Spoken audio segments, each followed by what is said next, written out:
Caros irmãos espíritas, que Deus nos abençoe.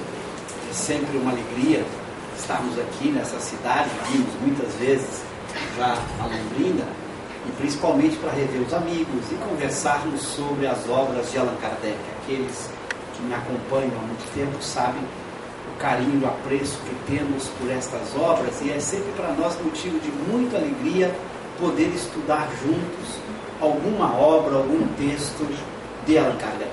Então nós escolhemos aí, a pedido do grupo, que estão estudando essa obra, O Céu e o Inferno, que a gente pudesse abordar alguns aspectos dessa obra e colocando também para que aqueles que estão estudando possam levantar questões. É sempre uma alegria muito grande quando a gente pode encontrar outras pessoas que estão debruçando sobre essa obra e que possam trazer suas questões, suas indagações, suas contribuições, porque é nessa interação em grupo que a gente aprende muito mais. Quando perguntamos, aprendemos muito. Eu digo que as perguntas são às vezes mais importantes até do que as respostas, porque as perguntas fazem a gente ter uma reflexão mais profunda sobre esta obra. Bom, inicialmente situar essa obra, como vocês sabem, esta obra foi publicada, a sua primeira edição, em agosto de 1865. Lembrando que a primeira edição da primeira obra de Allan Kardec, que foi o Livro dos Espíritos, foi em 1857, no dia 18 de abril. Então, de 57 a 60, durante esses 3 anos, Kardec trabalha fortemente na segunda edição de O Livro dos Espíritos, que é aquela obra que vocês estudam, que a gente estuda bastante, que é a obra fundamental, onde toda a doutrina espírita ali se encontra. Ele publicou então em março de 60 esta sua segunda edição definitiva.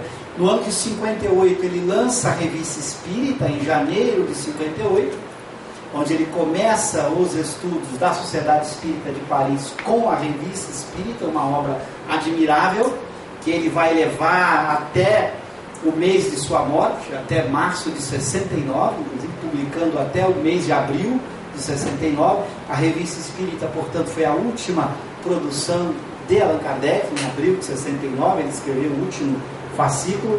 Ele escreveu em março, morreu 31 de março, mas já deixou o fascículo de abril pronto, como vocês sabem. Então, de 1857 a 60, ele faz a revista, em 58, a primeira edição, Livro dos Espíritos, em 57, a segunda em 60, e escreve o que é o Espiritismo em 59. Então, na verdade, de 57 a 60, ele se concentrou fortemente em O Livro dos Espíritos, que é a obra em que a doutrina está completa.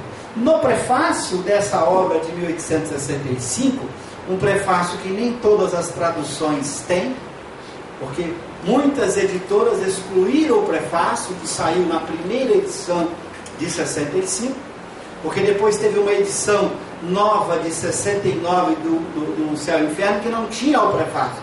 Então muitas pessoas não conhecem o prefácio desta obra de agosto de 65. Nesse prefácio, Kardec faz comentários muito importantes, e ele vai repetir aquilo que ele já houvera dito antes, de que a obra O Livro dos Espíritos contém toda a doutrina espírita, e que O Céu e o Inferno, a obra que ele estava lançando como o Evangelho segundo o Espiritismo, eram aplicações dessa doutrina. Então, na verdade, toda a teoria, todo o embasamento teórico para se compreender o Céu e o Inferno, vai dizer ele, já estava em O Livro dos Espíritos. Então, vocês vão perceber que muitas coisas do Céu e Inferno ele já pressupõe o que está no Livro dos Espíritos. Se você não conhecer o Livro dos Espíritos, você não entende certas coisas que estão na obra O Céu e Inferno, porque ela é uma aplicação, um desenvolvimento daquilo que estava contido nesta obra de 1860.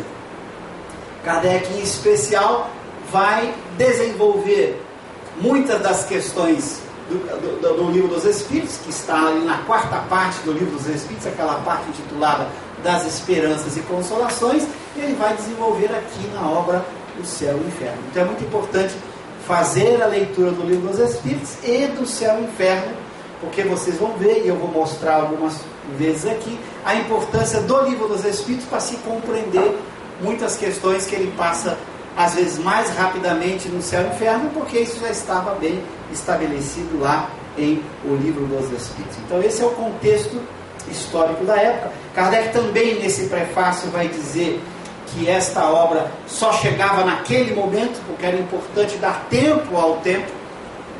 Se o Evangelho segundo o Espiritismo já criara em 64, no ano anterior, quando saiu a primeira edição do Evangelho, já criara uma turbulência no meio filosófico, religioso daquela época, porque o Livro dos Espíritos que havia dado a teoria, mas o Evangelho começava a entrar em questões que estavam ligadas às religiões. O Evangelho segundo o Espiritismo vai tratar de questões de Jesus, do Novo Testamento.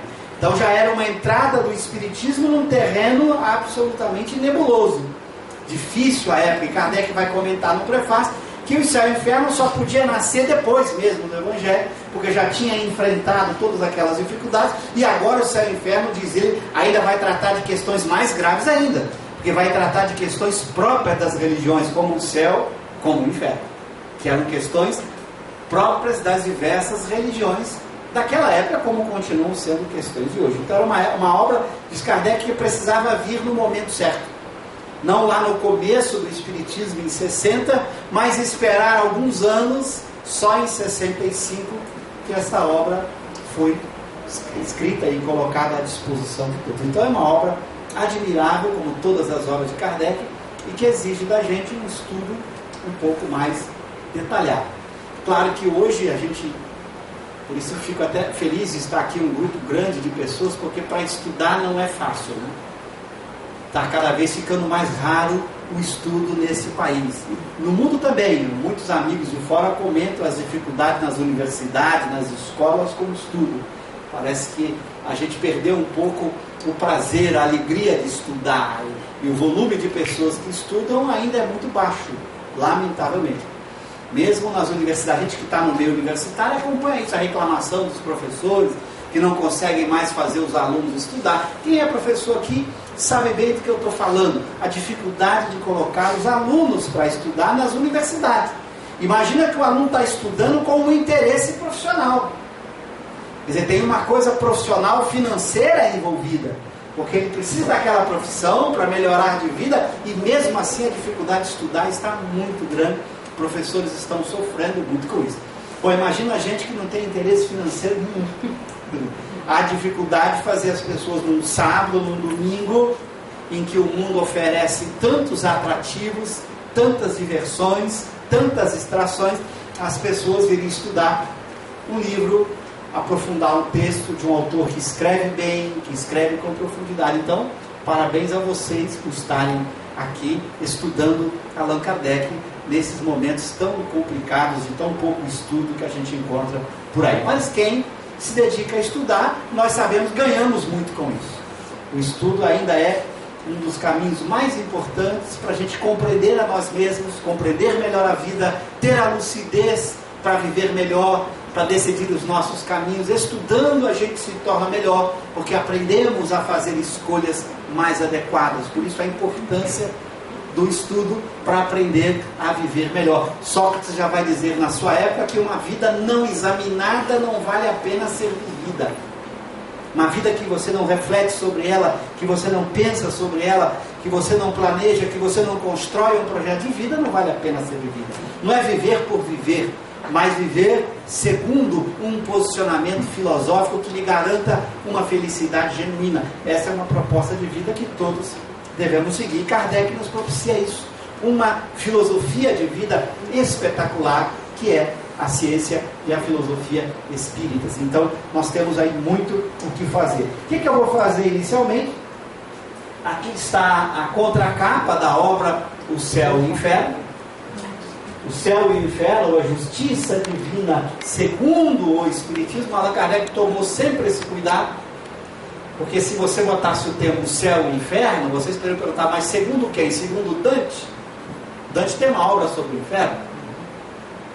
Segundo Telêmaco, também tem obra. Segundo um teólogo católico, um protestante, um filósofo. Mesma coisa com respeito à justiça divina. Segundo o quê? Segundo o Espiritismo. Então, o que o Kardec faz nessa obra é como é que o Espiritismo interpreta céu, inferno e justiça divina. Quer dizer, qual é a visão do Espiritismo acerca desse tema. Daquele Espiritismo que ele havia apresentado em março de 1860 com a obra O Livro dos Espíritos. Então o que fazemos é estudar esses conceitos segundo o Espiritismo, de acordo com a filosofia espírita, como a filosofia espírita nos permite fazer a leitura desses temas. E Kardec, já na contracapa, faz uma síntese primorosa da obra. O que a obra contém? Essa síntese é importante para você saber o que você vai encontrar nessa obra, o que lhe aguarda, o que lhe espera. Kardec sempre foi professor, e um excelente professor. Então, como esse poder didático de a cada momento nos ajudar como leitor. Então ele vai dizer que a obra contém o exame comparado das doutrinas sobre a passagem da vida corporal à vida espiritual. O exame comparado das doutrinas. Então ele vai comparar doutrinas sobre a passagem da vida corporal à vida espiritual e vai compará-las entre si e com o Espiritismo. Ele vai comparar as visões de outras concepções com o Espiritismo. As penas e as recompensas futuras. Ele vai entrar nesse tema tão importante que as diversas religiões entraram. O que acontece com o sujeito após a morte? O que ele pode esperar? Os sofrimentos, as alegrias, as penas e as recompensas futuras. Um tema, por exemplo, que interessa a todos os espiritualistas. O materialista não interessa esse tema, porque para o materialismo não há vida futura, não tem por que eu me preocupar com pena nem recompensa. A questão para o materialismo está resolvida de início, não existe questão. O problema está resolvido pela dissolução do problema, diz os especialistas. O materialismo dissolve o problema, dizendo não tem problema de vida futura, não tem vida futura, não tem que me preocupar com nada. Mas para o espiritualista que acredita na sobrevivência da alma, a questão se coloca muito bem. O que eu vou sofrer durante e após a morte? O que eu vou ganhar durante ou após a morte? Quer dizer, quais serão as minhas penas, as minhas recompensas?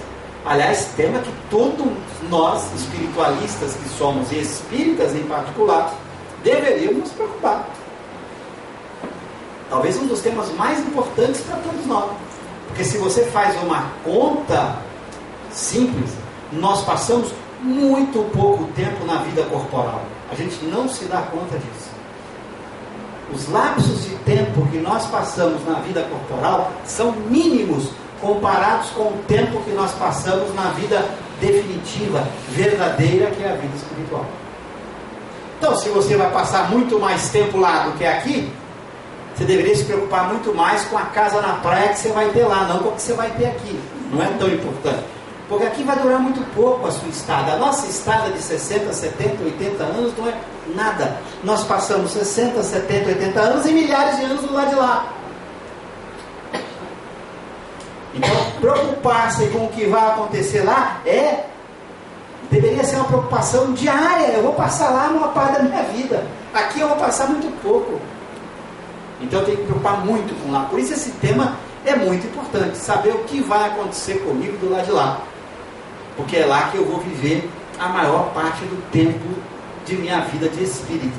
Aliás, depois por toda a eternidade. Porque a gente sabe que depois que o espírito atinge o estado de espírito puro e perfeito, nem reencarnar mais ele reencarna. Ele encarna de vez em quando, num processo de missão muito curta e muito rápida, como foi Jesus passando 33 anos conosco. E depois, raramente, os espíritos puros encarnam em mundos corporais. Então, a vida no plano espiritual é a verdadeira vida definitiva, a vida eterna, a nossa vida imortal. Então, preocupar-se com o que vai acontecer conosco após a morte deveria ser a preocupação mais importante da vida. Não teria preocupação maior que esta. Depois ele vai dizer, os anjos e os demônios, ele vai entrar nesse tema tão controverso, né? Como é que o Espiritismo faria uma leitura de anjos e demônios? As penas eternas, ele vai entrar nesse tema, etc., seguido de numerosos exemplos sobre a situação real da alma durante e após a morte. Então ele vai primeiro entrar nos temas, como nós vamos ver, e depois vai abordar um conjunto de exemplos que já a gente vai explorar.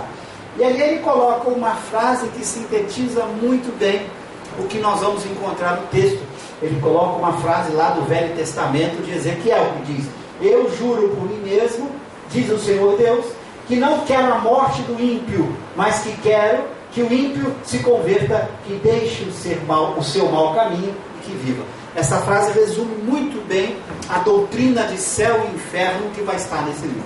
Por isso Kardec colocou, é a grande síntese do que nós vamos encontrar. Um Deus que quer que todos evoluam e sejam felizes, e que, portanto, não condena ninguém ao inferno. Então Kardec já adianta aqui um pouco, nessa frase notável, a síntese do que nós vamos encontrar nessa obra.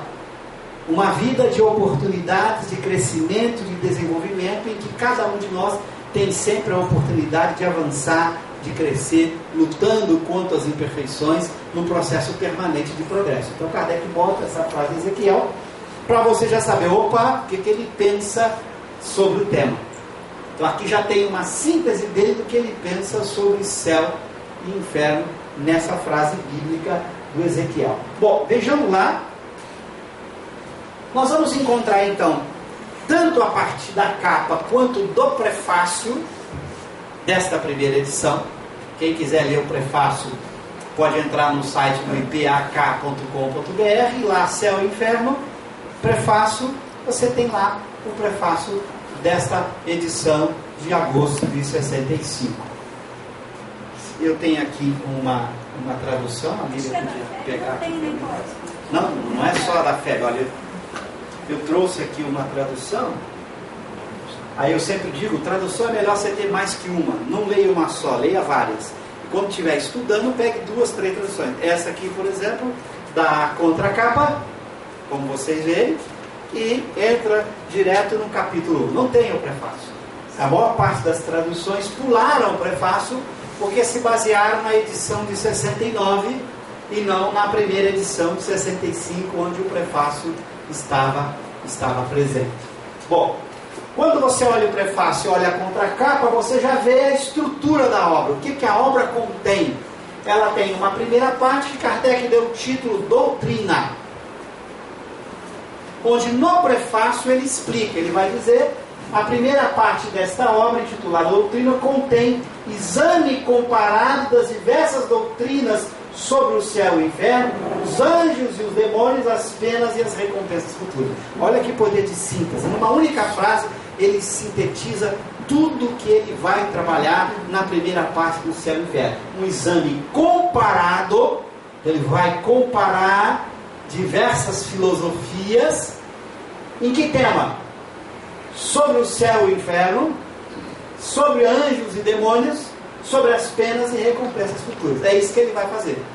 O que uma determinada doutrina entende por céu e por inferno, por anjo e demônio, por pena e recompensa futura. Ela entende isso. O que o Espiritismo entende?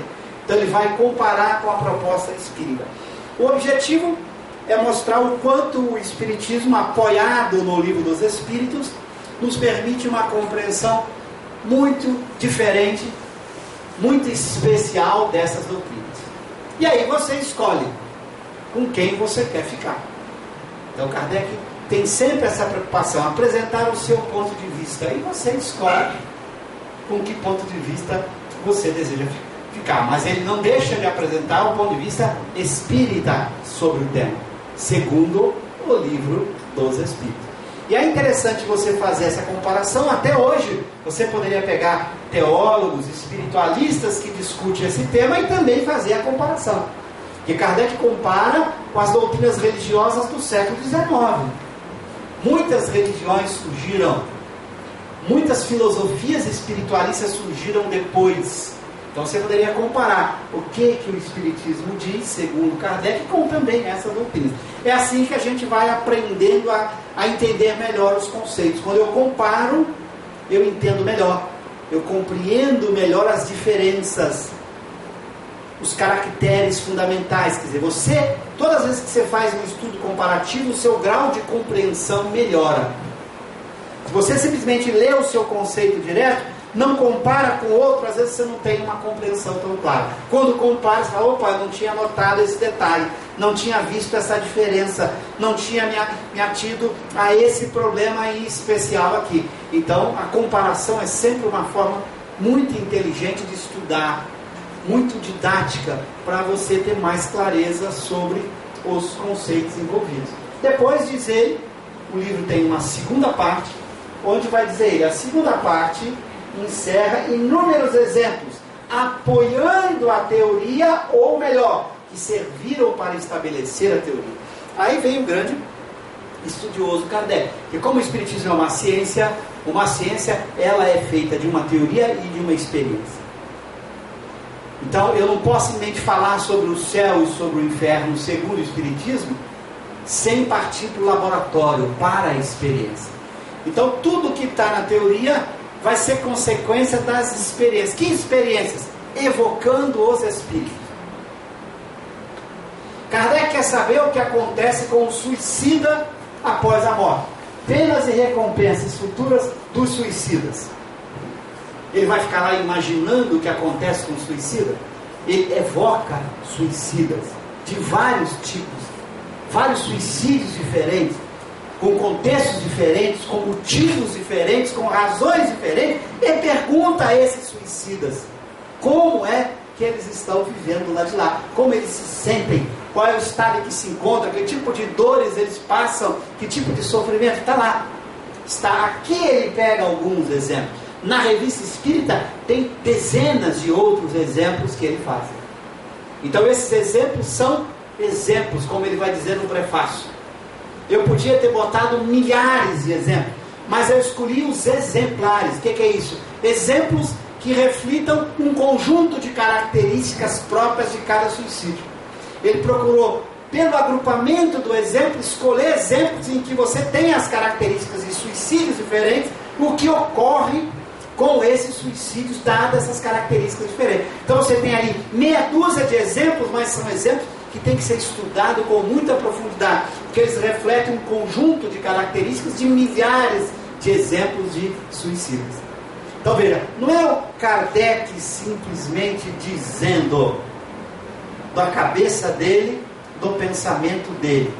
É ele ouvindo os espíritos e formulando então a teoria, por isso que ele diz, a partir da experiência. Então ele não ficou inventando, existe um lugar onde fica um suicida. Ele não ficou inventando, pensando, evocou o suicida, a mãe que se matou, aquele outro indivíduo, um rico, um pobre, pegou o contexto. O que você está vivendo? O que está acontecendo com você? Como é que você está se passando aí? O que você sentiu? O que você sente? Então ele vai nesse diálogo formando a teoria. Isso torna a obra especial. Ela é, portanto, o que a gente chama uma obra de ciência. A teoria respeita a experiência. Não é uma invencionice da cabeça de uma pessoa criativa que fica imaginando um lugar, mas de alguém que interroga espíritos dos mais variados graus evolutivos a fim de ouvi-los acerca daquela experiência. Ele faz isso com os suicidas, com criminosos arrependidos, com criminosos endurecidos, com espíritos felizes, equilibrados. Ele vai escolher todas as categorias de espírito, obviamente, com exceção de um espírito puro, porque esse não tem o que você perguntar para ele, né? Mas todos, de espíritos bons aos piores da escala espírita. Você estuda a escala espírita, Kardec divide os espíritos em 10 categorias, ou a partir de 3 ordens, que vai do primeiro ao 10º. Ele vai escolher espírito, tirando a primeira ordem, que é dos espíritos puros, que englobam todas as categorias de espíritos. Para não deixar dúvida, a minha teoria sobre o que acontece com o espírito após a morte não é uma teoria da minha imaginação. Não fui eu que fiquei pensando. E eu também não ouvia um espírito só. Eu ouvia espíritos de todos os níveis, de todos os grupos. E não os ouvia a partir de um único médium, apenas na sociedade espiritual. Não, os relatos são relatos do mundo inteiro que chegavam para ele.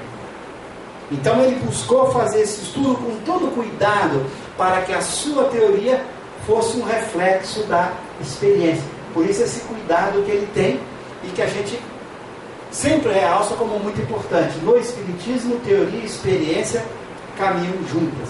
Você não pode ficar especulando como você faz às vezes na teologia, em que teólogos ficavam especulando sobre os anjos.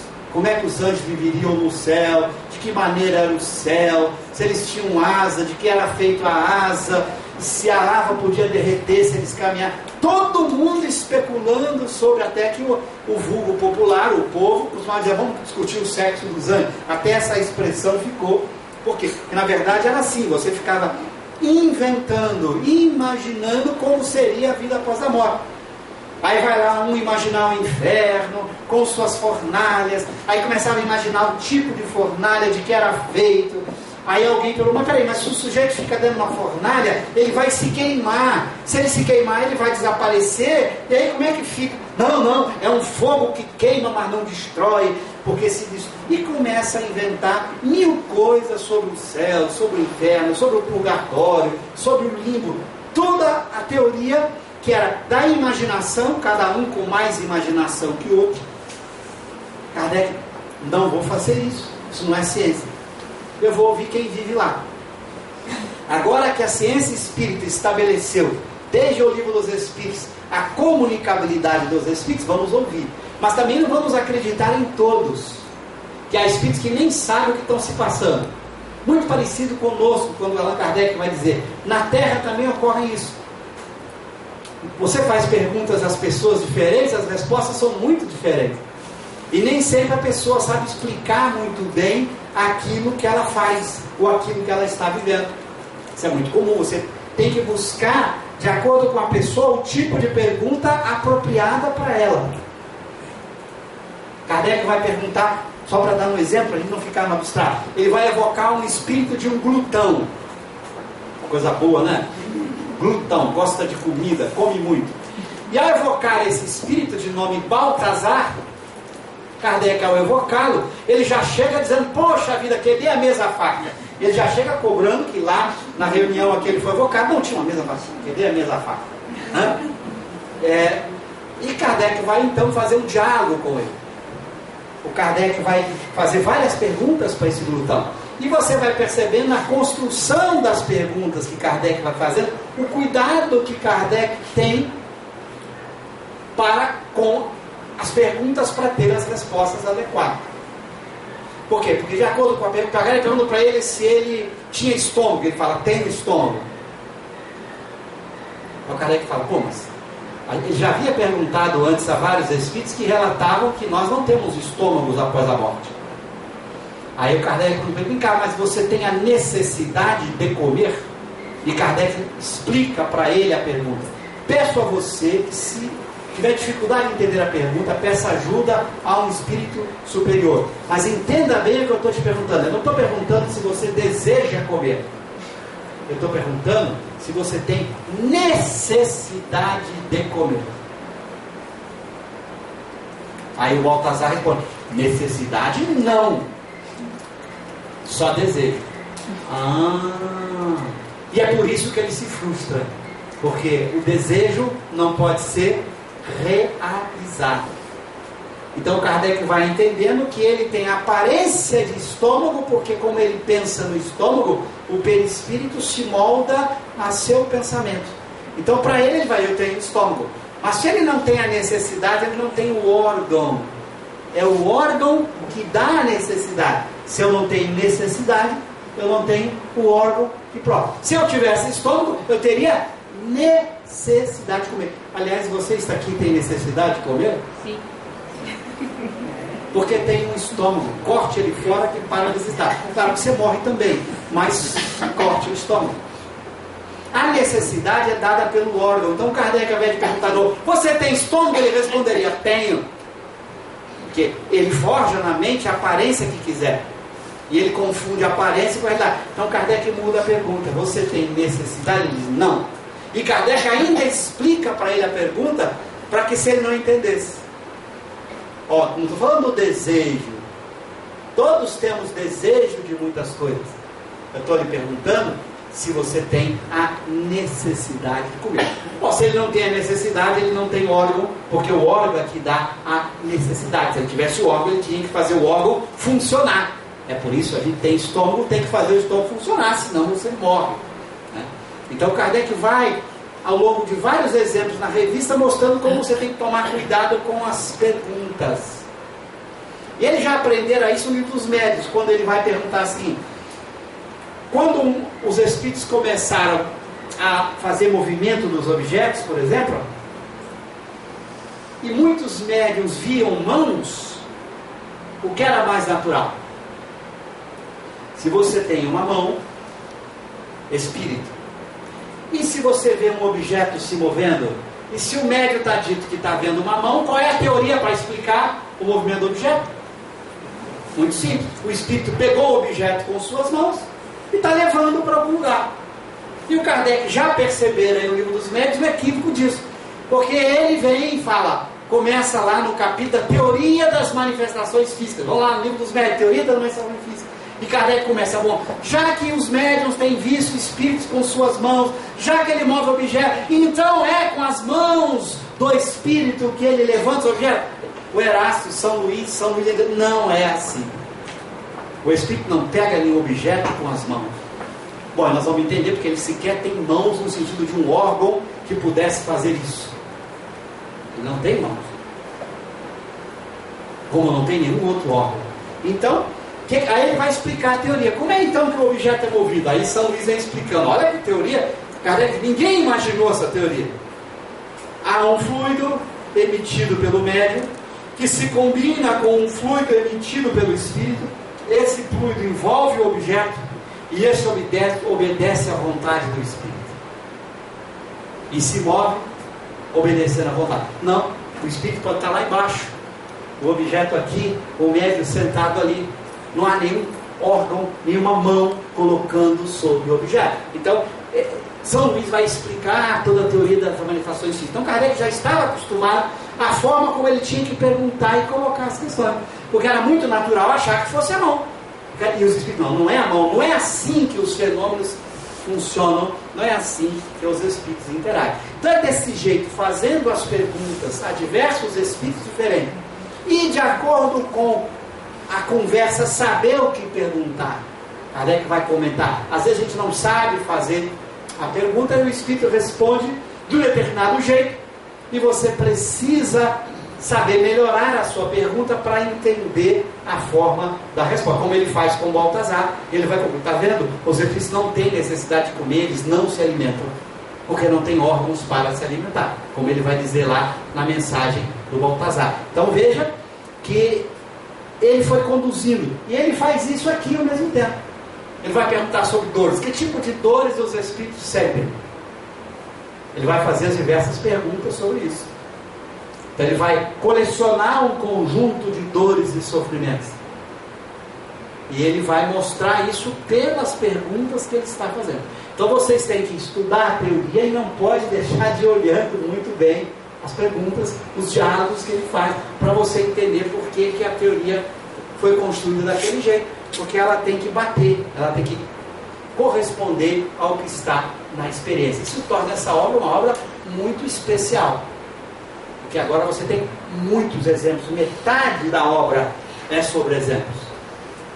Espíritos felizes, espíritos endurecidos, espíritos suicidas, espíritos arrependidos, todas as categorias de espíritos. É um conjunto enorme de perguntas que ele vai fazendo aos espíritos, e de evocações de espíritos mais diferentes. Tem um espírito que ele evoca aqui que é curiosíssimo, em que o indivíduo era um espírito totalmente preguiçoso, ele não fazia nada. Quando o Kardec voltou a olhar, ele fala assim: eu vou ter que pensar, desse jeito. Estava há séculos no ócio absoluto, sequer tinha vontade de pensar. Claro, sempre pensa, porque o espírito nunca é capaz de não pensar, mas é de conduzir um pensamento sistemático, né? Organizado, porque a gente pensa sempre, você experimenta parar de pensar, é impossível. Claro que quando você não conduz um pensamento sistemático, o seu pensamento fica vagando para lá e para cá, você pensa mil coisas, vai da comida para a roupa, para o vizinho, para a fofoca, para o futebol, para o cinema, você não para de pensar. Agora, um pensamento sistemático, organizado, para estudar uma ciência, uma filosofia, ou para fazer uma oração, esse espírito não queria saber. Estava séculos desse jeito, no seu tédio completo, lá em Kardec vai. Veja que é um tipo de espírito curiosíssimo. Kardec vai pegar um outro perverso, endurecido, que ainda ria dos outros, porque os outros ainda sofriam, ele não sofria nada. Não sofro nada. Ele vai conversar com esse espírito, é belíssimo, para mostrar que tipo de sofrimento o espírito pode viver.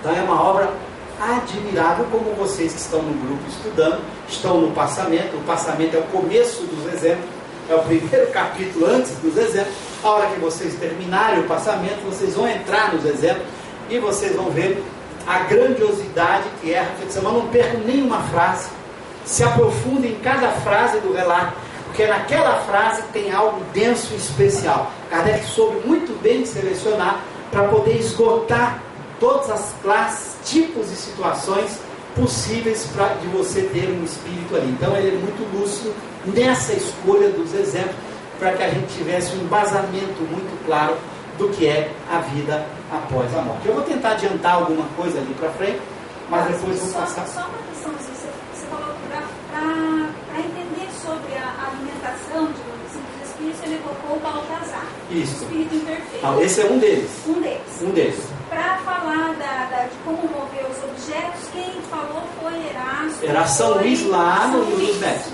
Mas na revista também ele trata disso. Então, ele tinha também esse cuidado, né? Quando ele vai falar das coisas mais da matéria, ou das coisas mais do espírito perfeito, e quem ele chamava para conversar, era o espírito perfeito. Isso. Quando eram as questões morais, eram os na verdade, ele, de acordo com a pergunta, por exemplo, lá na teoria das manifestações, ele também pega em alguns momentos espíritos imperfeitos, que diz assim, eu estou pegando o objeto, aí ele evoca o São Luís, olha, ele acha que está fazendo assim, mas na verdade não é assim, ele não se dá conta do que ele está fazendo, então ele acha que ele está pegando o objeto em si, aí eu era assim, não é bem assim, é que ele não percebe que esse objeto está apenas envolvido em seus fluidos, então ele não sabe bem explicar a mecânica. Então Kardec percebe isso. Todas as vezes que Kardec pergunta a um atrasado que faz alguma coisa e não entende bem o que está fazendo, ele evoca para explicar. Aí você vê as explicações diferentes. Por exemplo, na revista de 58, dezembro de 58, Kardec vai fazer recebe de um leitor um seguinte relato. É um leitor médium dizendo, olha, eu estava em casa e recebi uma comunicação, estava na lareira e um espírito se comunicou dizendo, olha, eu preciso muito ficar na lareira, que eu sinto muito frio, eu gostaria de ficar aqui na lareira me aquecendo com você. Então Kardec recebe essa, e o Kardec vai evocar e vai conversar com Erasto a respeito. Bom, o Kardec começa, mas o espírito não sente frio ou calor, ele não tem sensações físicas desse tipo, que precisava se aquecer numa lareira. Aí vem a explicação belíssima, que o espírito vai lá e que Kardec vai complementar, explicação que vai virar a pergunta 2, o item 257 do Livro dos Espíritos, que vai ser publicado em março de 60. Mas esse item está lá em dezembro de 58 na Revista Espírita. Então veja, o espírito disse que precisava da lareira para se aquecer.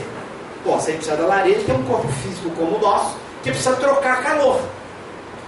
E aí vem dizendo que não. O frio dele é uma reminiscência. Ele associou certos distúrbios morais com a reminiscência dos frios que ele sentia quando encarnado. E é essa reminiscência que dá a ele esse sentimento de frio sem ser, de fato, o frio físico. Então, Kardec vai ter a explicação de que ele não tem essa sensação física como nós temos, mas que aquilo era fruto de uma reminiscência de uma vida em que ele sentia frio associado com o seu nível moral.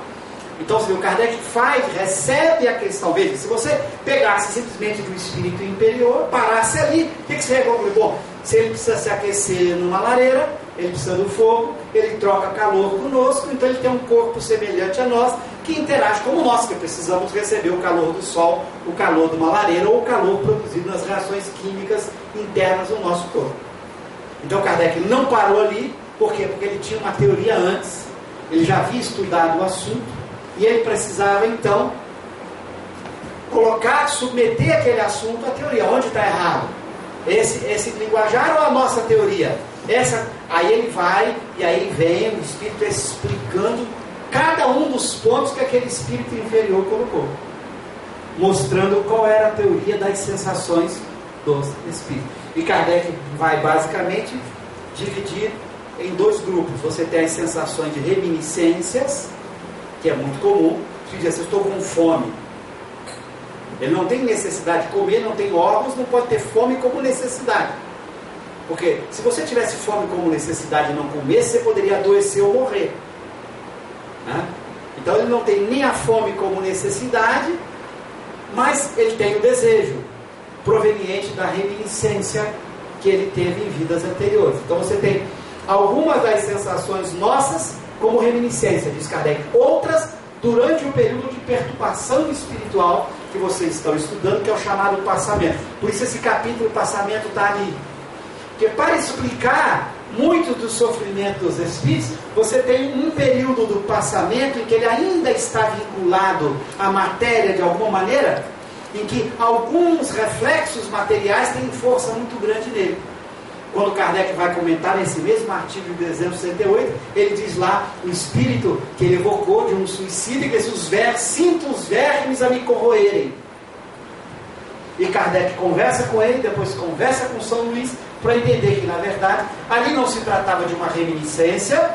E o que é uma reminiscência? É uma lembrança de algo que lhe aconteceu. Bom, a primeira vez naquela existência que ele está sendo corroído por verme, então ele não tinha reminiscência, lembrança ali. Então não era reminiscência, era, diz Kardec, um certo vínculo que Kardec usa de início a palavra repercussão, depois diz, não, repercussão não é bem o termo, que pode parecer algo muito material.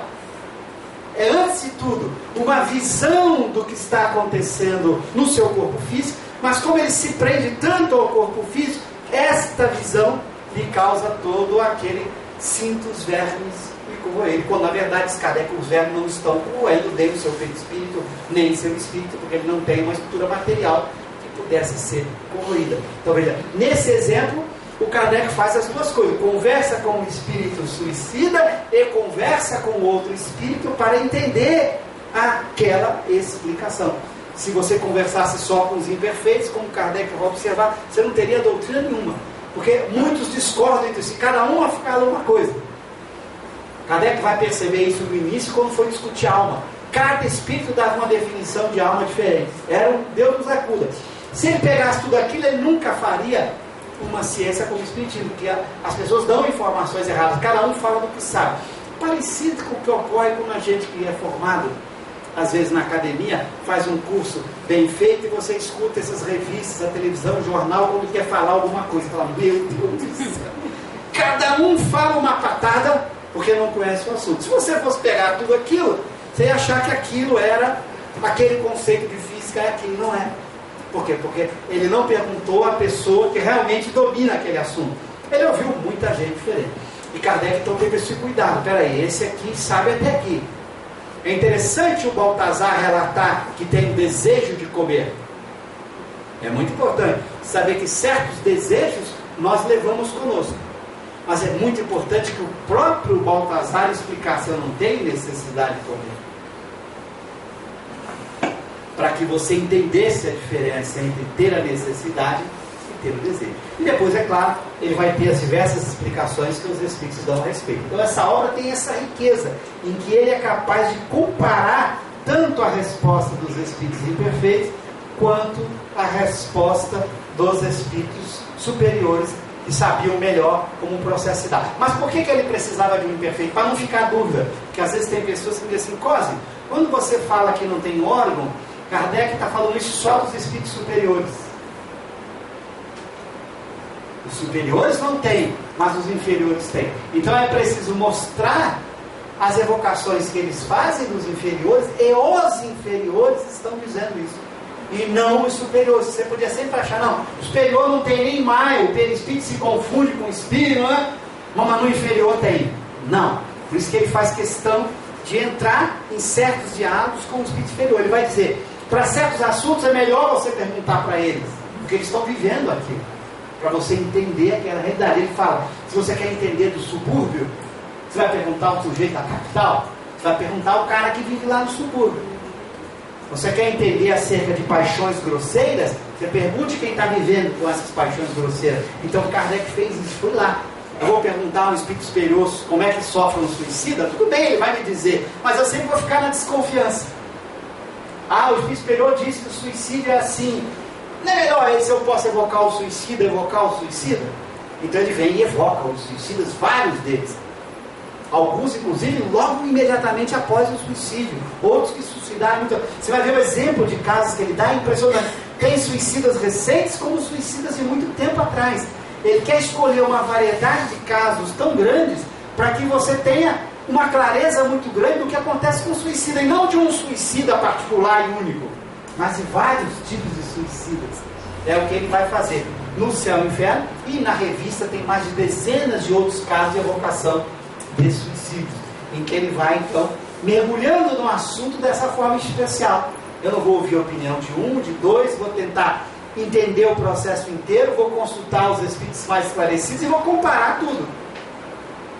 E ele não concorda com todo mundo, porque ele tinha uma razão, um bom senso muito grande. Por exemplo, ele recebe, já passa a palavra para você, só para concluir o pensamento, ele recebe lá um leitor mandando para ele, comentando uma mensagem de Erasto, em que Erasto faz que o homem tem 7 sentidos, 5 sentidos materiais, a visão, o olfato, e mais 2, o sentido sonambúlico ou magnético e o sentido mediúnico. E bota a mensagem de Erasto. Kardec vem e rebate. Isso não faz sentido. Está rebatendo Erasto. E ele dá um argumento maravilhoso. Onde Kardec, bom, se você quiser falar em mais do que 5, você vai falar somente no 6º. O Kardec chama de sentido espiritual. E Kardec justifica porque de uma forma linda, racional. Está lá na Revista Espírita.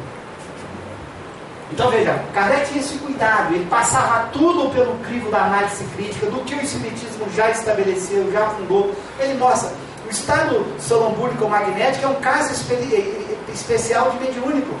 Então não é um sentido novo, é uma especificidade. Estão confundindo um sentido novo com uma especificidade. Um sentido novo é algo irredutível. Por exemplo, experimenta reduzir a visão ao tato. Olha a lucidez, cara. Experimenta. O que é isso? Fecha os olhos e tenta com o tato descobrir as coisas das coisas. Experimenta. Impossível. Fecha os olhos e tenta com o tato, tocando nas coisas, descobrir as coisas. Um sentido é irredutível ao outro sentido. Você não pode substituir um pelo outro. E nem a combinação deles. O 6º e o 7º proposto por Erasto, um é um tipo especial do outro, um pode ser explicado pelo outro. Então, um são 7, são 6. Um é um caso particular do outro. Então, Kardec tem a lucidez do que é classificar, do que são sentidos, a irredutibilidade dele. Kardec tinha essa lucidez do bom filósofo, do grande pensador. Então, não interessa que aquele espírito dê opinião. Kardec podia questionar, será que é Erasto que o cara recebeu a mensagem? Você podia dizer, talvez não tenha sido Erasto. Kardec não foi por aí, porque ele podia ter ido. O cara me manda uma mensagem dizendo que Erasto mandou. Kardec podia ter, mas o Kardec não está preocupado com a assinatura. Olha o bom senso. Ele não vai usar o critério de autoridade. Como é que você sabe que isso aí foi Erasto que assinou? Quem foi que recebeu? Não foi Erasto? Olha o bom senso. Ele deu lá uma postura. O Kardec foi contra a argumentação. Não pode ser certo, você não sei. Porque se um sentido é um tipo do outro, é um sentido só. Porque os sentidos são irredutíveis. A visão é um, o tato é outro. Experimenta com o ouvido descobrir a dureza das coisas. Experimenta. Não toca nesse objeto. E ouvindo, vendo e cheirando, eu quero que você me diga o quanto esse objeto é duro. Para saber a dureza, só com tato. Tenta saber a aspereza desse objeto sem tocá-lo, só com a visão, com a audição. Não dá. Kardec sabia dessa irredutibilidade. Os sentidos dão peculiaridades às sensações, dão detalhes diferentes que um não pode dar. Por isso que a natureza foi sábia, nos deu vários, que combinados nos permite ter uma percepção do mundo. Se eu boto um sentido novo, ou uma faculdade nova, eu poderia ter uma percepção diferente da realidade. Kardec vai dizer, os espíritos percebem a realidade de forma diferente da gente, porque eles têm um sentido que nós não temos. Quando fora do corpo, nós só temos os 5, a não ser que você esteja nesse estado especial, desse 6º sentido, ou desse sentido espiritual, que permite você ver os espíritos sem olhos, corpo, de você conversar com eles e você ver o mundo espiritual sem ser com os olhos do corpo. Aí sim você estaria nesse sentido que eles chamam de sentido espiritual. Então veja, Kardec tem todo esse cuidado, mesmo quando recebe do leitor uma mensagem, de analisá-la, de ponderá-la, de refleti-la, colocando a análise dessa mensagem em coerência com o resto daquilo que ele já obteve. É assim que o cientista faz. Ele vai tomando cuidado para que a ciência possa crescer de forma segura, cuidadosa, e não cada um que inventa uma coisa eu venho e admito porque fulano assinou.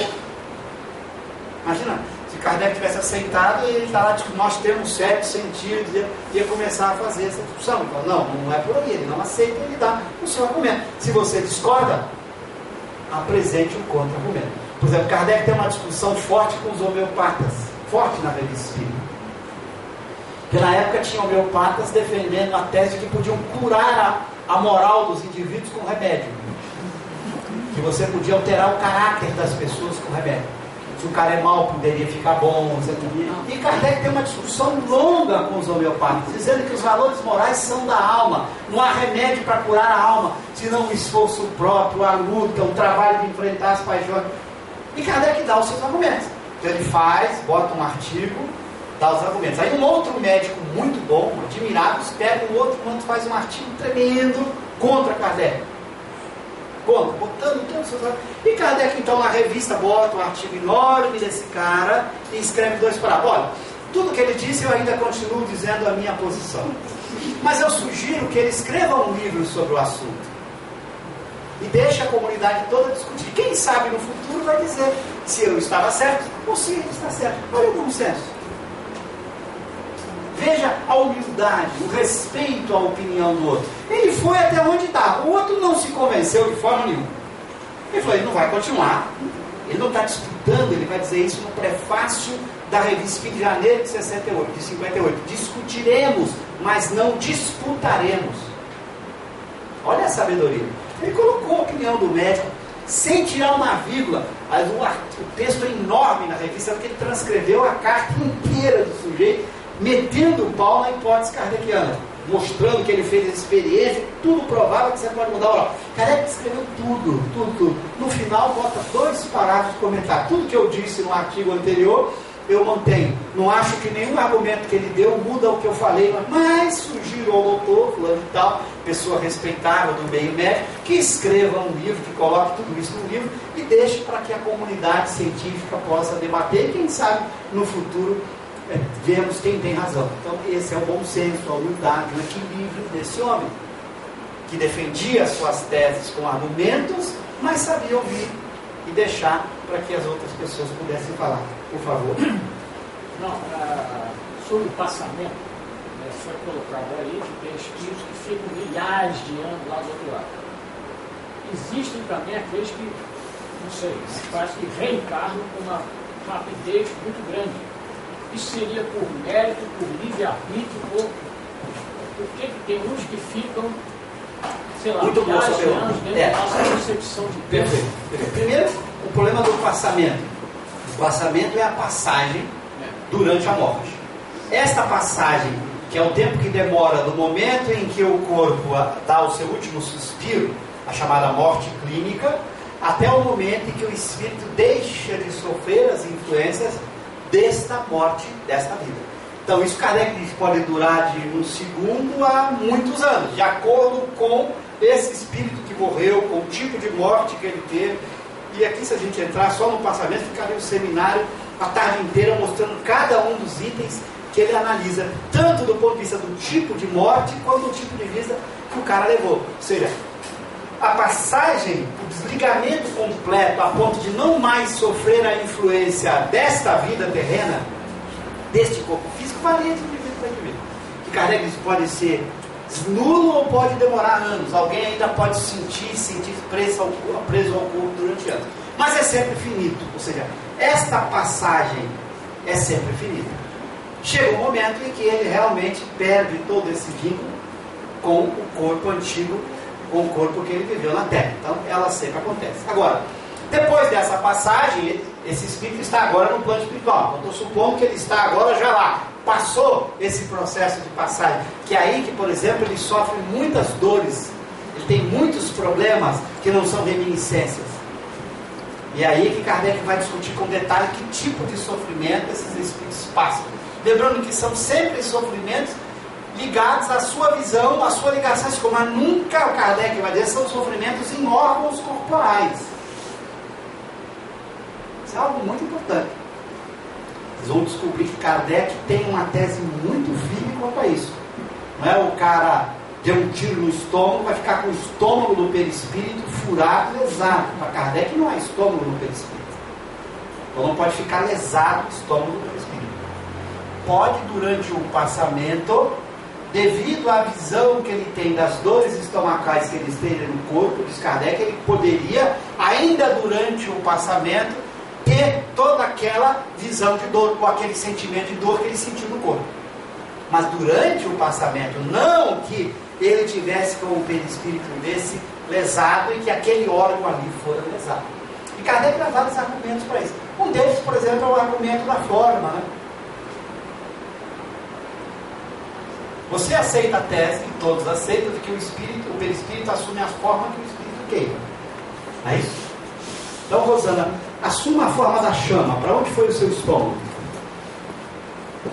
Para onde foram os seus olhos?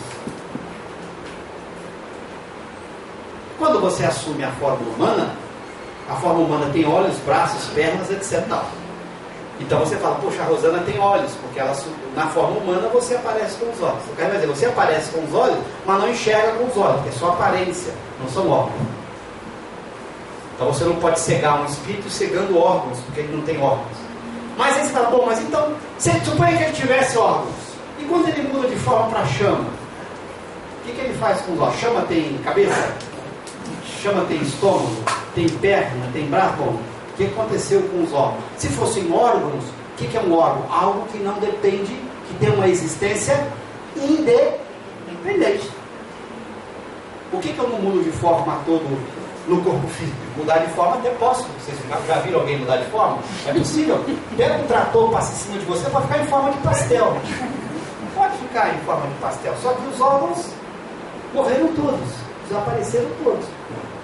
Quer dizer, o órgão, se você muda de forma, o órgão desapareceria com a forma. Então o Kardec vai dizer, com os espíritos só assume a forma que bem entender. Então, nesse sentido, eles não têm órgão. Então, cada uma dessas perguntas levam à pergunta 257, onde Kardec diz textual. Eu posso mostrar para vocês a forma. Ele diz, os espíritos não têm órgãos. Não é o Cosme interpretando, é frase escrita na 257. Eu posso botar aqui e mostrar a frase textual para você. Claro que isso vem ao longo de toda a 257. O espírito não enxerga pelos olhos, não tem olhos para enxergar. Então, se ele não tem esse troço, no passamento, ele sente essas repercussões. Aí Kardec vai dizer, ele não vai dizer que estou sentindo dor de cabeça ou dor de estômago. Kardec fala, ele não tem uma dor de cabeça porque ele não tem cabeça nem estômago. Ele está sentindo dores, não dor de cabeça ou dor de estômago. Durante o passamento, como ele se associou muito no corpo, ele pode dizer, estou com dor no estômago, porque ele está tendo toda a sensação, ele morreu ali de um câncer estomacal, de uma doença estomacal, que isso produz nele, nesse passamento, toda essa perturbação psicológica que ele interpreta com aquela dor. Passado isso, ele nem tem mais isso. Ele pode ter a reminiscência, se ele ficar lembrando, eu vou ficar pensando na minha dor do estômago, isso pode me trazer a lembrança daquela dor. Aliás, vocês já lembraram alguma vez de dor? E quando lembra da dor, parece até, num certo sentido, senti-la, embora a gente sente de uma forma diferente. Todo mundo sabe disso. Quando a gente lembra de uma dor, não é a mesma coisa que sentir a dor. Então você pode, na reminiscência, ter algum efeito, mas você não tem essa estrutura física que você pudesse lesá-la de alguma maneira. Você vem aqui e lesa o estômago, lesa o fígado, lesa o baço. E Kardec dá várias razões. Uma das razões que ele coloca é essa. Se o espírito não tem forma, se tivesse órgão, mudou para a chama, mudou para o... Ele pode assumir a forma que ele bem entender. E, inclusive, corporalmente. Por exemplo, Kardec tem lá no que é o espiritismo, ele é mais duro, porque há pouco tempo eu respondi uma pergunta sobre criança e alguém me questionou. Eu falei, não, mas essa pergunta está no livro do que é o espiritismo. É Kardec que coloca a questão das crianças. Ele fala, não tem criança, porque o espírito, o perispírito, não tem criança com órgão, diz ele. Tem criança por causa de forma. Eu posso assumir uma forma de uma mãe. Um filho que acabou de morrer. Se vai aparecer com a mãe, ele toma a forma da criança. Ele diz, o espírito é adulto, ele assume a forma que ele quiser. Ele não tem mentalidade de criança, não existe a mentalidade infantil após a morte. Porque seria violar o princípio de retrogradação da alma. O que é o princípio de não retrogradação da alma? A alma não pode perder nada que adquiriu, nada. Eu não posso perder nenhuma memória, nenhum conhecimento, nada que eu aprendi. Nada. Quando eu vou para o plano espiritual, eu assumo todo o que eu sou, meu conhecimento, minha personalidade. Eu sou velho, todos nós somos velhos. A forma é uma circunstância que eu posso assumir e voltar. E ele vai falar, então não há crianças no sentido de seres infantis. Pode ter, diz ele, crianças com espíritos que assumam temporariamente para aquela identificação, para aquela mãe, para aquela pessoa, a forma de criança, como poderia ter assumido a forma de uma mulher numa outra vida, ou de um homem, a forma que ele veio entender.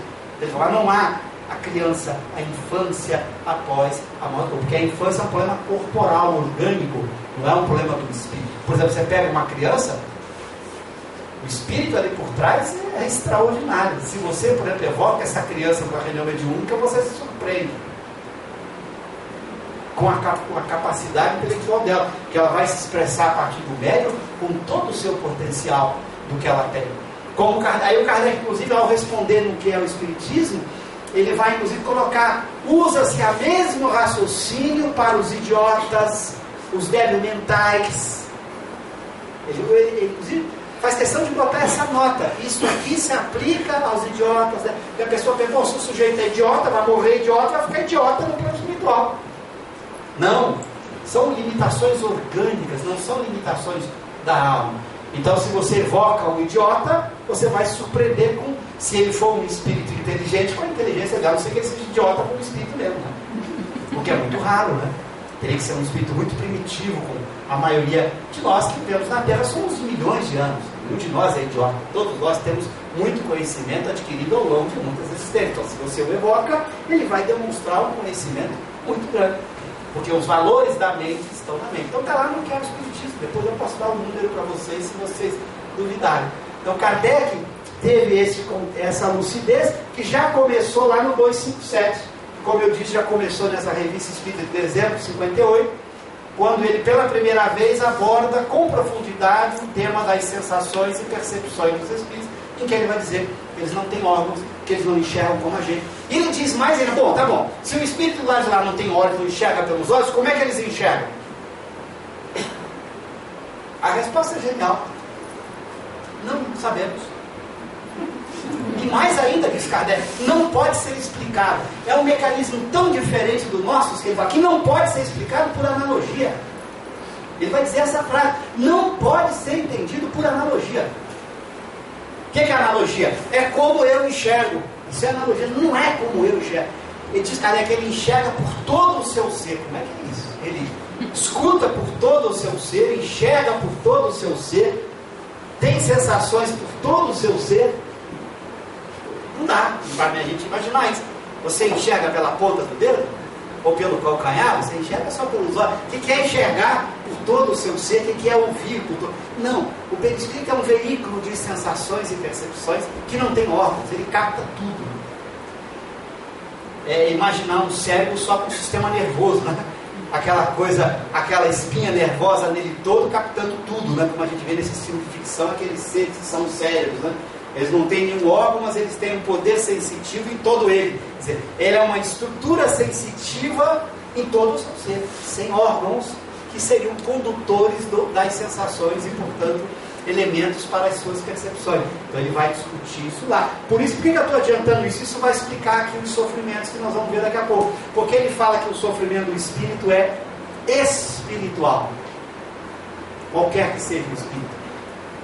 Com duas exceções, as reminiscências e o passamento. Só que nas reminiscências e no passamento também não é físico, mas também não é só tristeza e alegria. Ele vai dizer, não é só espiritual, porque você pode imaginar que o espírito tem apenas alegrias, tristezas, desilusões, seria apenas sofrimentos emocionais e morais. Não, tem as reminiscências, que pode levá-la a sentir sede, sentir fome, sentir frio.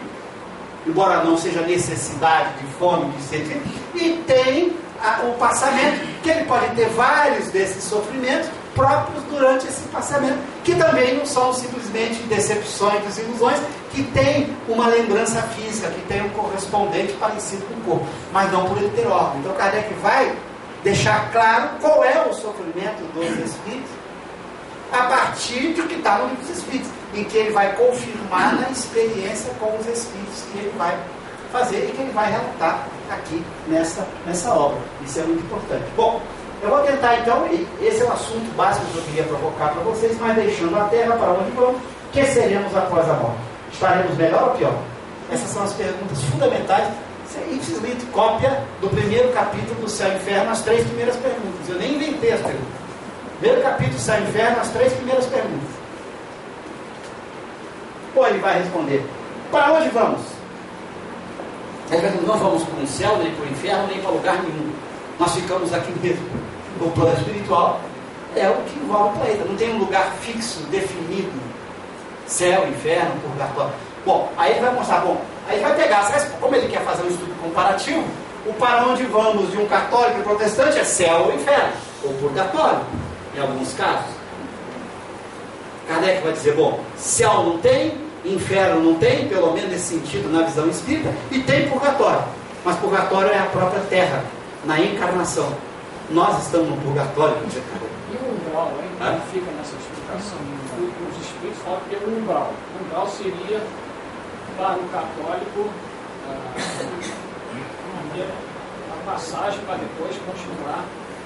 Aí, para Kardec, o purgatório é só aqui na Terra, quando você está encarnado. Então esse tal de umbral, para Kardec não. Não depende do sentido que você está dizendo. Se você está chamando de umbral o plano espiritual, a vida espiritual é uma coisa, depende do uso da palavra. Mas se você está dizendo um lugar de tortura, de sofrimento físico, corporal, material, não. Para Kardec não. Para Kardec não. Aquelas imagens todas. Porque não tem órgão, por exemplo. Você não pode fazer uma pessoa sofrer do pé dando uma chibatada nele, porque você não tem como dar a chibatada nele. Ele não tem um corpo físico que você pudesse criar sofrimentos físicos nele. Se você tem sofrimentos psicológicos, sim, dores psicológicas, Kardec descreve várias. O espírito pode não ir a determinados lugares, mas esse é um impedimento da sua natureza, não porque você o prendeu. Você não pode amarrar o espírito. Ele pode não ter acesso a determinados lugares pela densidade do perispírito, mas isso é naturalmente. Não é porque tem alguém te impedindo de ir. Diz Kardec, a própria forma como a natureza se faz, como você se faz a partir do que você é que te dá esse impedimento. Por isso, uns são invisíveis aos outros. Não é porque eu sou invisível porque eu te ceguei. Não. Você não me vê se eu sou muito mais evoluído que você, porque eu tenho uma estrutura perispiritual que é invisível para você. Então Kardec vai discutir. Quer dizer, as limitações de lugares e locomoção são naturais, são dadas pela natureza, não por pessoa. Eu não posso amarrar esse cara. Mas tem alguém, por exemplo, vai dizer Kardec, que se prende psicologicamente. Kardec trata na revista de um espírito que fica o tempo inteiro num castelo e não sai dali. Ele não consegue sair dali. Ele não enxerga mais nada. Ele se cegou, se fixou tanto mentalmente naquele lugar que ele não consegue enxergar outro lugar. Ele só vê o castelo. Ele se aprisiona ali. Quando ele é evocado, e o Kardec faz, e vai na evocação fazê-lo entender que ele não está só ali, que a vida é mais que aquilo. Na medida em que ele vai se abrindo, ele já começa a ver outros espíritos, ele começa a chorar desesperadamente, porque ele sai daquele estado psicológico que ele se encontra. Então ele não estava preso ali, porque fizeram uma barreira física e o acorrentado ali. E se tivesse acorrentado, isso não. Então, o relato que ele vai fazer na revista espírita é muito diferente. É um relato baseado muito mais nas condições naturais do espírito do que propriamente em condições físicas. Então você não pode cegar um espírito, torturá-lo, cortar um braço dele, enfiar alguma coisa no seu estômago, porque ele não tem órgãos, ele não tem uma estrutura que pudesse sofrer uma ação desse tipo. Sofrimento moral. Veja bem, com essas duas exceções que Kardec coloca. Veja só, não é só moral. Se, por exemplo, eu não consigo ter acesso a todas as regiões, tem um elemento físico aí. Kardec descreve, tem espírito que vê outros espíritos se deslocando no espaço e ele não consegue. Então, você pode dizer que isso é um sofrimento moral, mas também uma limitação física. Então, não são só sofrimentos morais no sentido mas tem limitações dadas pela sua estrutura física, tem limitações mesmo. Então, ele não vê outros espíritos, por exemplo, determinados suicidas que se suicidam não conseguem enxergar a amada. Kardec pega vários casos, o cara que se matou em nome da amada, porque a amada o abandonou, ou se matou para ir atrás dela. Há vários casos que ele narra na revista. Se mata para ir atrás dela e não consegue achá-la nunca. Não é que alguém o prendeu ou escondeu a amada em algum lugar, é um mecanismo natural. Esse vínculo psicológico dele é de tal natureza que ele não consegue enxergá-lo. E muito curioso, Kardec diz que é por causa da amada estar ao lado dele. Olha que coisa impressionante. A amada mais evoluída com ele está ao lado dele e ele não consegue vê-la. Então não é nem um impeditivo físico, porque alguém o está amarrando. Não, é um impeditivo natural, dado pela estrutura perispiritual. Estão entendendo essa diferença? Quando a gente fala só moral, tem que tomar cuidado, que a pessoa pode ficar imaginando que o espírito não é um elemento físico, não ocupa lugar no espaço. Não, tem, mas não da forma corporal, análoga nossa. É de uma forma especial. Olha esse caso curioso que está aí. Como é que o cara não vê a amada? Fica procurando, está ali, ela está tentando tirá-lo daquele estado e não consegue. Então, é um universo diferente do nosso, de uma forma de função. Por isso eles respondem: não podemos explicar como se dá as sensações e percepções. Não tem analogia convosco. Então, não podemos explicar, não é porque Deus proibiu, não. Kardec dá exemplo na revista de você tentar, uma tribo selvagem, tentar explicar as conquistas tecnológicas da civilização. Uma tribo selvagem, você não tem nem linguagem, não tem forma de expressar para ela. Não tem conceitos, não tem elementos de comparação. É tão diferente o mecanismo que não dá para explicar do mesmo jeito. E aí você tem dificuldade de entender esse processo, de como é que se dá isso. Por isso que Kardec tem uma posição muito mais simples, muito mais tranquila. E ele evoca os diversos fins. Ele evoca um considerável número de suicidas. E vocês vão ver aqui no Céu e Inferno os suicidas. Ele recomendando evocar os suicidas para ajudá-los a sair do estado de perturbação. Recomendando. Então, se você tem uma pessoa amiga, querida sua, que se matou e você tiver chance de ter um médium à disposição, evoque. Porque ele fala, é ajudá-la a sair daquele estado de perturbação que ela fica. Porque o tempo de passamento suicida é terrível. Então você tem que ajudá-lo a sair daquele estado. Veja, a sabedoria divina não quer que você fique sofrendo ali, porque você diz, não, o suicida merece, o suicida tem que sofrer. Nada disso, ninguém merece o sofrimento, e o sofrimento é uma consequência do nosso erro. E se a gente puder evitar, muito bem, por isso tem os analgésicos, eu brinco sempre. Por isso que a gente tem que dar analgésico mesmo para os piores criminosos da Terra, porque ninguém merece a dor. E a gente tem que evitar que a pessoa seja dor. Ela cometeu uma atitude equivocada, essa atitude equivocada leva a um desarranjo mental, isso é natural, mas eu tenho que ajudá-la a sair daquilo, é meu dever de quem ama, ajudá-la. Então Kardec evoca vários e recomenda várias vezes, evoque, ore para ele, ajude-o a sair desse estado. Olha lá, Deus não quer a aniquilação do ímpio. A primeira frase, ele quer que todo mundo seja feliz. Então, ajude-o a sair daquele estado em que ele se encontra. Essa é a doutrina espírita de amor, ajudar o outro, por pior que ele seja. Se nós olharmos o nosso passado, meu Deus, nós vamos ver que talvez ele tenha sido pequenininho perto da gente, que a gente tenha feito muito mais maldade que ele. Embora agora a gente pareça melhor, se equilibrou, mas se nós olharmos o nosso passado, nós comemos muita criancinha, muitas vidas. Nós somos, nem imagino que fomos. Todos fomos muito equivocados. Então, quando você está diante de alguém, você tenta ajudar a sair daquele estado. E não, ele merece, ele precisa passar por aquilo, ele está lá. Kardec descreve lá no inferno essa cena, né? Quando ele comenta lá do livro Telêmaco, a cena do inferno, tem os anjos levantam o caldeirão do inferno com prazer e alegria para verem os espíritos lá sofrendo.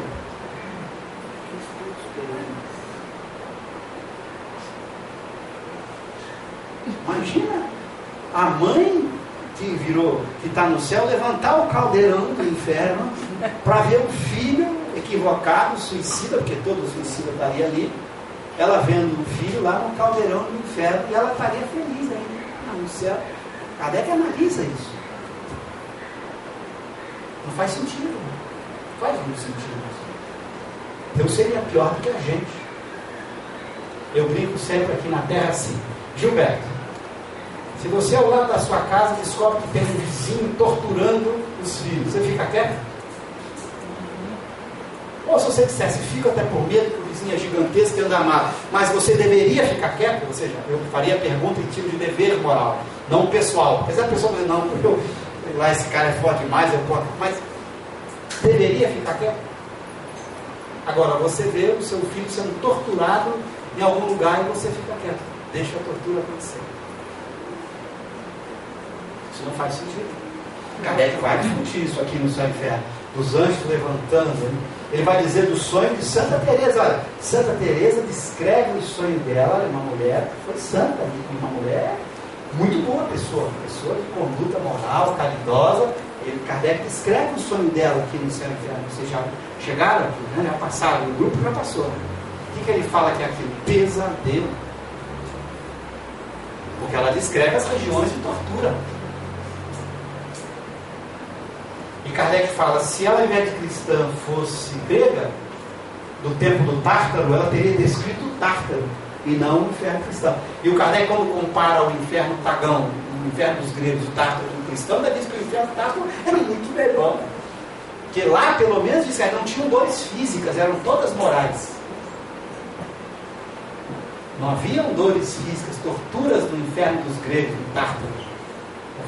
Dos cristãos, eles não botaram as torturas morais. Lá tinha as torturas psicológicas, mas o cara sobe um morro carregando uma pedra, ela desce, não fica lá a vida inteira sem tortura, mas não tortura física. Não havia caldeirões, lugares de pessoas se espetando. O Tártaro era um lugar de torturas morais. Melhor ainda do que o inferno cristão, que são de torturas físicas. Agora, não tem ajuda também do outro lado, independente de nós estudarmos a própria mediunidade, esclarecer, mas existe também ajuda espiritual do outro lado. Como é que fica o nosso anjo da guarda? Qual é o papel dele do outro lado de fazer acordar esse espírito? Isso é muito importante. Sua pergunta é importante primeiro para lembrar isso. O anjo da guarda é o espírito protetor que todos possuem. Todas as vezes que nós queremos pensar em alguém muito perverso, de Adolfo Hitler para baixo ou para cima, nunca esqueça que ele também tem um anjo guardião. Todos temos. Que zela por ele como zela por nós. A gente às vezes não para pensar. Às vezes você tem um vizinho, um colega de trabalho, alguém que você sabe que é extremamente perverso, e você às vezes esquece, pô, ele tem um anjo da guarda também como nós. A gente às vezes não para pensar nisso. A gente às vezes faz essa leitura ingênua de que só nós temos, né? E o nosso deve ser bonzinho pra caramba, né? Do outro lado. Então, é essa visão. Então, imagina, se você tem esse Kardec, nessas evocações do suicida, ele evoca um anjo da guarda do suicida, que estaria ao lado dele o tempo inteiro, tentando tirar daquele estado, e o próprio anjo da guarda é que recomenda que faça a evocação para ajudá-lo a sair daquele estado. Você vai ver isso na revista, aqui no Céu e Inferno, na revista o tempo inteiro. Quer dizer, quanto era importante essa evocação para ajudar, já que o anjo da guarda às vezes não conseguia tirar sozinho o cara daquele estado, ao evocado ele tem que ouvir, né? Uma coisa importante que Kardec dá vários argumentos, depois, pena, podemos fazer só um estudo sobre o. Ele dá alguns argumentos. Um argumento é da forma, outro argumento é o seguinte: o espírito só escuta o que quer. Só tem as percepções que quer ter. Pô, então não tem órgão. Outro argumento contra o órgão. Experimenta não ouvir. Vou tapar os ouvidos? Então, por quê? Porque a percepção entra e ele controla isso totalmente. Não é como o órgão que você fica na dependência do órgão. O órgão te joga, você não quer ouvir, o ouvido está ouvindo, você não quer ver as coisas sujas na sua frente, você não quer. Não tem jeito. As percepções. Ele fala, o espírito só tem as percepções que queira ter. Então você consegue com isso, você vai entendendo nessa passagem como é muito mais complicado o processo de percepção do espírito do que a gente imagina. Então não é tão simples. Por isso que as pessoas reclamam, mas o Kardec não explica como tem a percepção. Pô, ele não explica e ele pergunta, os espíritos não posso explicar, não tem analogia com o que vocês têm, não dá para ser explicado. Mas a dificuldade de você ir para uma coisa muito diferente é que você não consegue dizer. Não dá para você dizer, fica mais confuso ainda. É melhor dizer, é por todo o sensório. Eu já disse, É por todo o perispírito, não por lugar. Eu já disse como é. Ah, mas como? Não tem órgão, é por todo o perispírito, ponto. E o espírito controla. Ele não tem órgão, já disse. O que você quer mais? Ah, mas eu quero entender a mecânica do processo. A mecânica do processo não dá. Com órgãos fica mais fácil. A gente estuda a mecânica, os ouvidos, vem a pressão do ar, que bate no tímpano, não sei o que vai até lá. Você tem a mecânica do processo quando você tem o órgão. Quando você não tem, como é explicar a mecânica desse processo? Pois não? Posso fazer uma perguntinha? Posso. Quando você começa a evoluir, você diretamente começa a influenciar as tuas respostas do anjo da guarda, teu de uma maneira geral. Inconscientemente, vamos dizer, um estado, uma situação que você faça um mal feito. Se você já fez um trabalho de melhoramento, mesmo que de repente você tropece e você não peça ajuda ao teu anjo da guarda, a resposta dele seria imediata em tua ajuda ou seria preciso haver um pedido para que haja essa ajuda? É que quando a gente entende o pedido, a gente tem que tomar cuidado. O pedido não precisa ser alguma coisa verbal, direta e explícita. O pedido é a disposição que você está tendo para mudar naquele momento. E não propriamente o pedido. Tá? Eu brinco muito como é uma criança com uma mãe. Né? A criança lá fez uma coisa errada, aí a mãe chamou atenção, ela ficou de mal com a mãe. Né? Assim, ela sai de perto, porque daqui a pouco ela vem esbarrando na mãe. Né? Ela não está pedindo, mamãe, me perdoa, mamãe. O orgulho não deixa ela pedir. Mas ela está pedindo, né? Ela está pedindo de um outro jeito, não pelo verbo. É muito comum, às vezes, você está pedindo no arrependimento.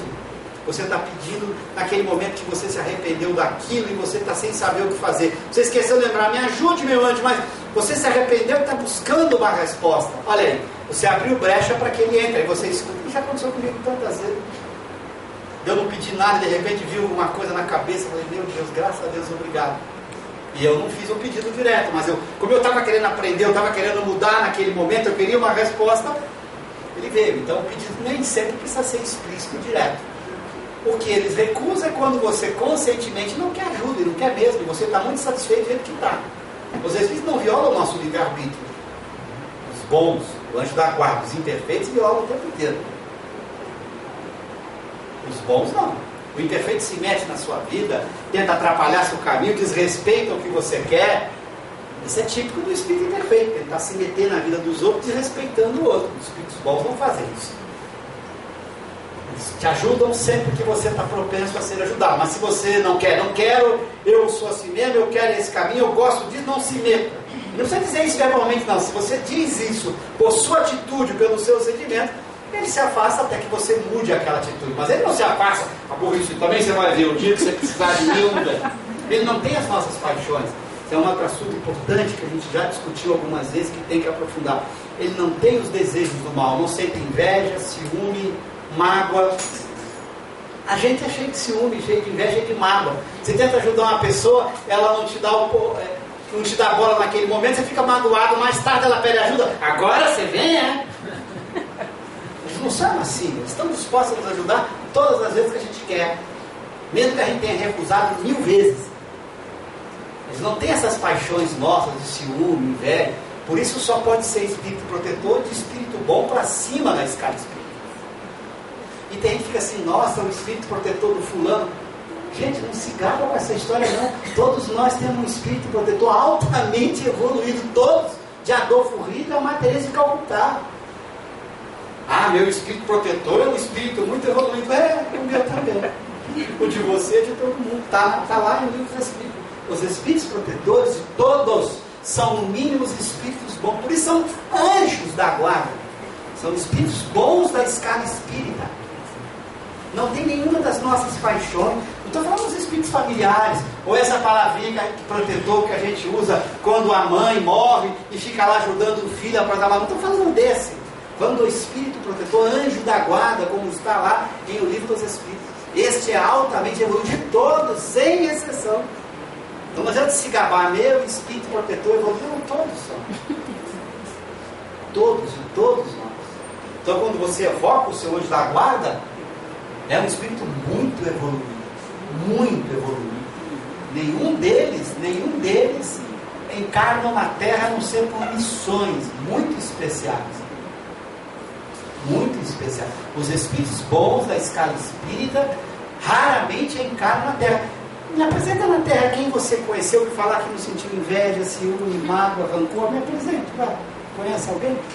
Vocês conhecem alguma pessoa? Conheceram alguma pessoa que nunca sentiu ciúme, inveja, mágoa, raiva, ódio, tristeza?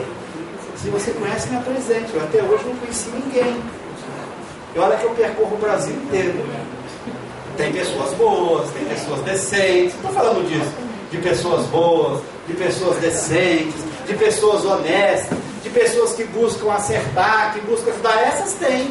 Não são dessas que eu estou falando. Eu estou falando de espíritos bons da escala espírita, que não tem nenhum desejo do mal. Sua disposição interior, essa força que o move, chamada desejo, é só o bem. Kardec diz, são raros na Terra, raros, só encarnam em missões especiais. Isso a maioria dos nossos protetores nem nome podem dar, né?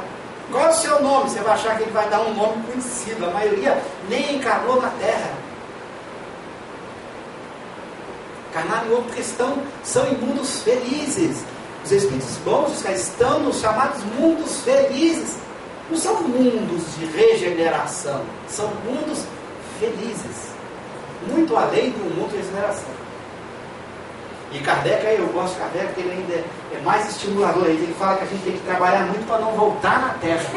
E a gente fica querendo voltar para o mundo de regeneração. Eu falo, eu não, preciso tentar fazer o que Kardec fala. Não voltar na Terra, diz isso várias vezes. Trabalhe para eliminar todas as suas paixões ruins, para que você nunca mais volte na Terra. Não há nenhum privilégio de voltar no mundo corporal como esse. Essa pergunta que eu fiz, o espírito para retornar, ele retorna por livre-arbítrio, não, eu tenho que voltar à Terra, porque eu tenho que fazer isso. Ou ele é induzido, empurrado morro abaixo, não assim. E esse tempo que tem espíritos, parece que reencarnam muito cedo. Claro. Tem outros que ficam lá, milhares, né? Tal. Existe essa diferença também de retorno e a vontade do espírito, não, eu preciso voltar lá, eu quero arrumar uma vaguinha para descer lá, e tem outros, não, agora é a sua vez, vai embora. Você veja como o processo, o respeito ao livre-arbítrio é muito grande. São exceções o caso em que o indivíduo não escolhe. Kardec, no item das escolhas e provas dos espíritos, são exceções, não são regras. A regra é que cada um escolhe, e a gente pensa o contrário. Esse exemplo do céu e inferno que ele evoca é incrível. Esse espírito que está centenas de anos, não vou pensar não, dá um trabalho. Centenas de anos no completo ócio, e não está nem pensando em voltar. É que a gente tem uma visão de tempo muito, uma coisa tão... Claro, cedo ou tarde, há um impulso interior dele muito forte. O tédio aumenta, a necessidade. Esse espírito mesmo que ele evoca, o próprio espírito diz, protetor, falando da importância dessa evocação para ajudá-la, estava na hora dela começar a sair desse processo. Na hora que bater nela uma preocupação com isso, ela, como é que eu saio disso? Você quer sair? A encarnação é o caminho. Mas há casos de espíritos que são colocados, mas são situações de exceções. E nunca situações de regra. A regra, como está lá, é a escolha de prova. Você é que escolhe onde vai viver, em que lugar viver, com as orientações, obviamente, mas você escolhe. Lembra? Você escolhe. Olha uma coisa importante. Mas deixa eu explicar isso, porque pode criar uma confusão. Suponha que eu escolho, vou morrer viu, amanhã, viu? Escolho voltar no ano seguinte, quero ser filho do Miguel Cavalzani. Suponha. Mas Miguel Cavalzani pode não querer, né, gente? Você acha que eu escolho algo que tem a ver com a vida dos dois e eu escolhi, eu vou ter? Cuidado, você escolhe, mas você não é a sua escolha que determina tudo. Tem muitas circunstâncias em jogo. Se não, imagina Miguel Cavalzani, eu não aguento mais o Cosme, já aguentei tantos anos, o bicho vai querer vir nosso... Vai vir cabeludinho. Vai ter que aguentar isso ainda? Tô fora! Percebe? Quer dizer, quando a gente fala escolha, muito cuidado. O que vai acontecer depende de muitos fatores você nunca escolhe uma coisa que envolve outras pessoas, a não ser no contexto daqueles que coordenam, que dirigem, quer dizer, tem todo o contexto em que essa escolha pode ou não ser atendida e recomendada ou possível. Então o espírito vai aprendendo isso, de que maneira ele vai ter que fazer suas escolhas e quando elas são possíveis, em que circunstâncias são possíveis. Então, quando fala escolhe, senão seria o caos. Imagina 10 pessoas, 50 pessoas querem ser filho da Rosana com o Miguel. Rosana, já fechei as portas, tranquei a fábrica, mandei todos os funcionários embora. Inclusive aquilo que muita gente não entende, a pessoa escolher vir alejar. Esse é mal. Você está tocando uma outra questão muito importante. Se eu não tenho órgãos, eu não tenho por que deformar esses órgãos que deformam depois o meu corpo físico. Isso Kardec também vai discutir. Porque se eu tivesse órgãos é coerente. Se eu tenho órgãos, os órgãos se deformam pela minha má conduta, eu reencarno, com esses órgãos deformados, o meu corpo físico se deforma. Não é assim? Não é? No caso de um suicida. No caso de um suicida que lesa o perispírito. Exatamente. Então, não tenho lesar o órgão no sentido de que eu voltaria. Bom, se você duvida, eu dou um argumento bem simples assim. Quer ver? Você quer pensar comigo? Quer. Quantas pessoas perversas vocês ou conheceram pessoalmente, ou ouviram falar, ou conheceram historicamente? Várias. Muitas, né? Eu pergunto a vocês, essa pessoa, vamos pegar um bem perverso aí, quem que vocês acham que foi muito perverso, fez muita maldade com prazer de fazer? Um serial killer por aí. Um serial killer. Tá certo? Eu vou perguntar a você, esse serial killer foi perverso só agora, ou você acha que ele já foi perverso em outra existência? Em outras também. Claro, se você dissesse que foi só agora, coitado, ele regrediu pra cacete. Antes ele não tinha perversidade nenhuma, essa a perversidade surgiu. Então se ele foi perverso em várias, por que esse serial killer nasceu hoje tão saudável? Ele não lesou os órgãos dele quando ele foi perverso em várias, não? A gente só vai lesar daqui para frente? Estão entendendo meu raciocínio? Se essa coisa lesasse órgãos, se houvesse a lesão dos órgãos, como eu já fui perverso, esse serial killer de hoje, que nasceu saudável, corpinho atlético, forte, aí a quantidade de gente má que tem corpinho atlético e saudável, você responde, bom, então esse cara foi perverso em outra vida. Muito provável, senão haveria retrogradação da alma. Se ele foi muito perverso em outra vida, então ele lesou o perispírito, órgãos em outra vida. Esse cara lesou. Como é que ao reencarnar não lesou o corpo? Porque ele voltou agora nessa com um corpinho de dar inveja a algum deus grego. Está cheio de gente perversa com um corpo muito bom, o que mostra que se houvesse lesão no perispírito deles, esses corpos estariam lesados. Então você veria que os mutilados, os que nascem do doença, seriam todos os perversos, os outros todos de corpinho bom, porque não tem, o processo não pode ser assim, porque não tem órgãos para ser lesado. As escolhas são feitas de acordo com a necessidade. Pode ser que um sujeito perverso, dada a necessidade perversa, que tem, que vira no corpo saudável mesmo. É ele que escolhe e o corpo terá as características genéticas do casal, da família. São as características genéticas desse casal, dessa família, que determinam o corpo e não a estrutura desse indivíduo. A vida inteira a gente aprende na doutrina espírita que, por exemplo, um suicida, ele lesou o corpo espiritual dele com um tiro na cabeça e ele vai ter que refazer, reconstituir o perispírito dele. E às vezes voltando com uma prova, uma expiação, entendeu? E com uma idiotez ou qualquer coisa assim.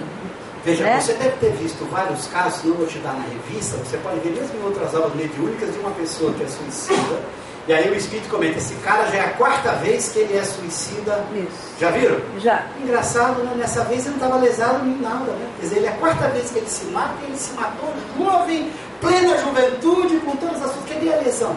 As pessoas não param para perceber a contradição da informação. E se ele tivesse lesado no primeiro suicídio, ele nasceria no segundo lesado, um corpo lesado. Ao se matar de novo, ele viria mais lesado ainda. No terceiro, mais lesado ainda. No quarto, não veio lesado em nada, veio com um corpinho perfeito e se matou.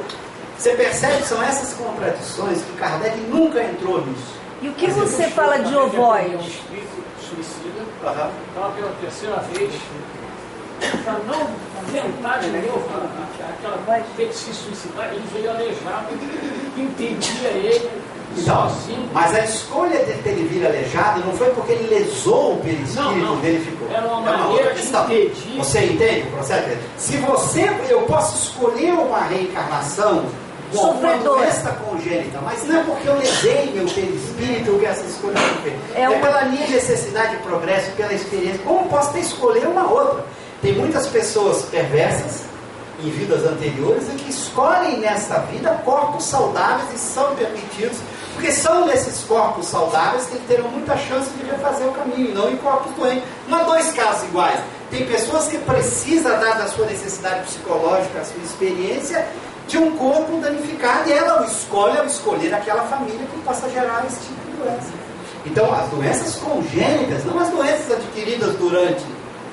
Muito cuidado, senão teria destino para tudo. É outra questão séria. As doenças congênitas, aquela que está lá na espirogenética da família, mas tem doença que o cara adquire aos 15, aos 20 anos. São outras questões que é mais complexa de entrar. Mas eu quero dizer, o que determina essas escolhas, claro que é a experiência, que é a necessidade, mas não essa história. Eu vim, me suicidei dando um tiro no estômago, na próxima encarnação eu vou reencarnar com o estômago lesado. É achar que o perispírito tem um estômago que foi lesado, que vai repetir o senhor. Isso Kardec nunca aceitou, sempre deu argumentos contra de outro caminho. Kardec não bota a questão desse jeito, porque para ele, a gente pode mostrar isso em várias vezes, isso nem devia ser colocado, porque para ele isso era tão, a partir dos princípios que ele colocou, de que não tem órgão, de que o espírito adquire a forma qualquer, de que etc. Você nem deveria fazer essa pergunta. Você não tem órgão, você pergunta se o órgão está lesado? Kardec vai dizer para você, cara, eu disse que não tem órgão. Agora, segunda pergunta, o órgão está lesado? Pô, acho que você não entendeu a resposta da primeira. Muito menos ovoide, então. Claro, você está falando em formas corporais. Formas, corpo, o espírito não perde. E a coisa mais grave ainda é quando você tem relatos de espíritos que perdem o pensamento. Mais maluco ainda, é retrogradação, ela regrediu. Ela aprendeu pra cacete e perdeu tudo, voltou a ser pior do que uma ameba. Retrogradação. Kardec diz, esse é um dos princípios mais importantes do espiritismo. A alma não perde nada do que conquistou, do que adquiriu. O perispírito não tem memória, não tem. Todos os fenômenos mentais não estão no perispírito, estão na alma. Isso é uma tese importantíssima que o Kardec defende o tempo inteiro, deixa muito claro isso em toda. Mas vocês estão pensando que Kardec fez essa defesa e as pessoas aceitaram? No século XIX tiveram vários que não aceitavam isso. O primeiro, por exemplo, uma das primeiras pessoas que escreveu contra isso foi Gabriel Delano,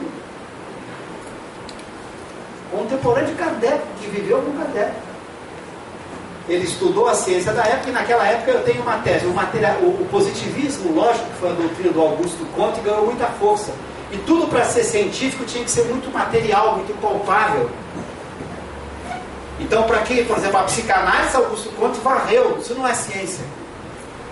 Tudo que não era muito palpável, que era mental demais, era varrido como não ciência. Então o pessoal achou que fazer ciência era materializar tudo. Aí materializaram, Gabriel Delano cria um perispírito todo material, bota a memória nele, a memória está lá no perispírito. Meu Deus, memória é um fenômeno mental. Aí eu pergunto, quando ele vira a chama, desaparece a memória, quando ele troca de perispírito, a memória vai embora, né? Você deve ser um download, eu vou trocar de... Peraí, vamos fazer o download, guardar aqui, porque o próximo que vem eu tenho que jogar ali. Kardec teve essa lucidez, todos os fenômenos mentais, pensamentos, sentimentos, memória, tudo isso é do espírito, isso é a essência do espiritismo. Jogar isso fora é pegar materialismo, é o materialista que diz que memória, pensamento, sentimentos são propriedades da matéria. Perispírito é matéria. Dizer que o perispírito é fenômeno mental é tomar uma tese materialista, que Kardec nega o tempo inteiro. Nenhum elemento mental, pensamentos, emoções, sentimentos, vontade, desejo, são propriedades de matéria, qualquer que seja a matéria, nem da matéria perispírito ou de qualquer outra. Isto é a essência da alma. A alma é isso. Aí como que é a alma? Aí nós não sabemos. Só sabemos que tudo que é mental está na alma. A alma difere tudo aquilo que a gente chama de entende por matéria. A alma não é perispírito. Kardec vai dizer isso várias vezes. O perispírito não tem nenhum elemento mental. Ele vai dizer, perispírito, sem a alma não pensa, não tem emoções, não é nada. É simplesmente um veículo material. Ele diz isso em vários lugares. Então, quando ele diz isso, aí você vem e cria uma memória no perispírito. Aí você vai dizer, pô, mas tá vendo? Por que Kardec não falou isso? Pô, ele já disse que a memória está no espírito. Ele vai ter que ficar. Isso é uma dedução simples, elementar. Como as pessoas me perguntam, mas quase você está falando que não tem órgão? Kardec disse que não tem órgão. Aí você vai me perguntar se Kardec aceitava lesão no órgão no perispírito. Mas por que Kardec não tratou disso? Pô, só se o Kardec fosse um louco, né? Para escrever, né? Eu escrevo, não tem órgão, pergunta número 2. O órgão é lesado após a... Como assim, não tem órgão? Pergunta número 2. Não faria nem sentido. Ou seja, ele nem se colocou essa questão, porque já havia respondido essa questão ao dizer que não tem órgãos. Não tem órgão, não tem órgãos.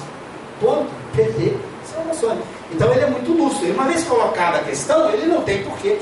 E ele se surpreendia que na época dele alguém levantasse essa questão. Porque ele fazia sentido levantar essa questão. Porque ele já havia dado resposta para essas questões. Deixa eu perguntar, eu conheço muito pouco do Espírito e estou chegando agora, então tenho muitas dúvidas, né? É só isso que eu falo aí. E não estou chegando agora. Em relação ao Espírito, a pergunta que eu ia fazer foi aquela que a senhora fez. Mas então qual é a explicação para uma pessoa nascer débil, nascer... É por uma escolha mesmo? Claro, por escolha. Essas escolhas são motivadas por vários fatores. Lembra que nós estamos, Kardec diz assim, a vida de provas e expiações. O que são as expiações? São as consequências do mal que você produz o homem. Pode ser que, como o objetivo do processo expiatório é o seu crescimento, a reparação do dano, pode ser que para você, naquela existência seguinte, é fundamental que você tenha aquela doença. Pode ser que seja. Então, mas quando é que você? Não sei, cada caso é um caso. Quer dizer, a história de sua vida, as suas necessidades é que vão dizer, bom, a próxima existência é melhor tal coisa. É melhor você nascer naquele casal, vai ter aquela doença genética e você vai passar por isso. Então isso sim, porque você fez uma escolha a partir. Mas também pode ser, não, você não vai pegar um corpo ruim não, você vai pegar um corpinho bom, você vai ter a chance de ajudar as pessoas. É que nós temos uma mania tremenda, que Kardec vai discutir aqui, desculpa, no capítulo Código Penal da Agricultura, de achar que se paga mal com dor e sofrimento. Esse é um equívoco grande, que nós estamos aprendendo a duras penas aqui no sistema legal, né? Quem é do direito aqui. A humanidade está caminhando para isso, né? Você pega um assassino, você faz o quê? Dá borrachada ali na delegacia, choque elétrico nele, tortura ele? Não. Nós já estamos aprendendo já na Terra que a dor física é o pior elemento de educação. E todo mundo quer pagar a dor. É a coisa mais maluca. Parece que todo mundo adora a dor. Ah, eu fui mal no meu trabalho, fui desonesto com meus empregados, quero vir na outra vida paralítico. Quem disse que a paralisia é o mecanismo de pagar essa dívida? A nossa visão de que a dor é a melhor forma de pagar é um grande equívoco. Kardec vai discutir isso no Código Penal, só que ele discute em princípios, na forma de princípio, nem sempre você consegue ler. Porque está lá como princípio, e não explícito o exemplo. Ele não vem dar o exemplo. Ele dá os exemplos na revista de como as pessoas viveram numa vida e passam a viver outra vida. Ele dá o exemplo, vários exemplos. Esse fulano foi isso nessa vida, nessa outra. Você vê, olha, está vendo? Ó, como neste caso que aconteceu. Não é a dor o único mecanismo, ou o melhor, e nós estamos aprendendo que não é nem o melhor. Olha aí, a duras penas. Um casal que recebe... Então é melhor às vezes, no futuro, mas vamos botar 500 anos para não errar? Vamos botar 500 anos para não errar? Posso botar 1000 então? E com certeza eu vou errar menos, né? Daqui a 1000 anos nós não teremos problemas, ninguém nascendo com doença, nenhum tipo de dor material. A evolução genética, o controle do código genético vai fazer com que todos os corpos sejam perfeitinhos. E nenhuma dor vai existir, os controles sobre a dor serão absolutos, então nenhum espírito mal vai poder reencarnar na Terra, porque não vai ter doença nem dores. A pessoa vai morrer por esgotamento do órgão, vai ser a única coisa que vai ser morte. Sabe, isso vai acontecer, gente. Já está acontecendo muito. A média de vida da população aumentou consideravelmente. É a nossa ideia de achar que se tem que pagar. Bom, se tem que pagar na dor, Deus errou muito ao botar os missionários na medicina, os homens que reencarnam e dão a sua vida a favor do progresso da ciência, que esses homens vão acabar com todas essas dores, todos esses problemas. Então por que Deus o permitiu? Não há essa coisa de achar que o sujeito que matou alguém tem que vir totalmente lesado fisicamente na outra vida. É uma maneira ainda que nós temos de maldade em nós. Nós ainda temos uma perversidade na análise que a gente odeia tanto as pessoas, que a gente quer vê-las sofrer. Infelizmente, é a dura realidade. Você vê o seu amigo ali, o seu conhecido, o seu patrão, o seu sócio, sua ex-mulher, fazendo, que te fez um grande problema na vida. Ela vai ver, ela não vai morrer de câncer, ela não vai arrancar. Por que essa coisa doentia de achar que é na dor física o melhor caminho de fazer alguém se renovar? A gente sabe que não. Nós somos melhores que Deus, então? Kardec vai dizer na Gênese, no capítulo sobre Deus, toda doutrina, toda teoria, toda prática que diminui os atributos da divindade não pode estar com a verdade. Você tem lá uma pergunta: se Deus é soberanamente justo e bom, ele pode ser pior do que a gente? Se a gente não aceita a tortura, se a gente não aceita isso, Deus é pior. Ele fez uma justiça absurda. É uma justiça de céu e inferno. O cara cometeu mal, vai reencarnar num corpinho cheio de problemas, vai sofrer. Que ele pode escolher, isso pode. E que esses corpos ainda vão existir durante um tempo, mas depois, nem que ele quisesse escolher isso, ele vai ter corpos no futuro desse jeito para escolher. Ele vai ter que escolher outros corpos, porque esses a medicina vai acabar com as dores físicas, vai acabar com as doenças congênitas, e não vai demorar. Eles estão avançando a beça no código genético, estão identificando na estrutura genética das diversas doenças, vão mexer lá, e vão chutar 1000 anos para a gente não errar. Você vai ter corpos muito bem feitos do ponto de vista físico, mas o corpo não é a alma. Fica diante de um vazio bonito, cheio de problemas emocionais a serem vencidos, cheio de problemas de sentimento a serem resolvidos. Então a gente tem que entender que essa escolha acontece, mas não porque você lesou lá o seu corpo físico. É achar que a dor física é o único e melhor caminho para o progresso da alma. Então Deus errou, não devia ter feito o mundo espiritual, não. Deveria ter feito apenas o mundo material.